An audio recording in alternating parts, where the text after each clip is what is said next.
Fresh juice ఇవ్వు. రే పన్నవడా, అక్కడ ఒక జ్యూస్ అంటే ఇవ్వు. సరే అన్న.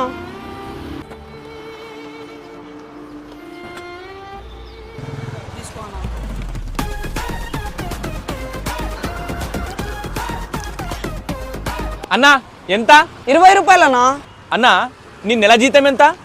10,000 అంతే. 10,000 అంతేనా? ఇంతకీ నువ్వేం చదువుకున్నావు? ఇంజనీరింగ్ కంప్లీట్ చేస్తున్నానన్నా. ఇంజనీరింగ్ కంప్లీట్ చేసావా? అయితే ఒక పని చేయి, నాతో పాటు వచ్చి నీకు నెలకు నేను 50,000 ఇస్తాను. అవునా? మా వస్తా ఉందా? లేవురా. ఒక్కరోజు పనికి రాకపోతే నానా బూట్లు తిడతావా? ఇప్పటి నుంచి నీ పనికి రాజీనామా చేస్తాను. వెళ్ళారా బ్రదర్, పని కావాలంటే పొద్దున వచ్చారు కదా, ఇప్పుడు నుంచి పనికి వచ్చేయండి. అవునా? ఓకే అన్నా. చెరుకు రసం చల్లని చెరుకు రసం వచ్చేయండి.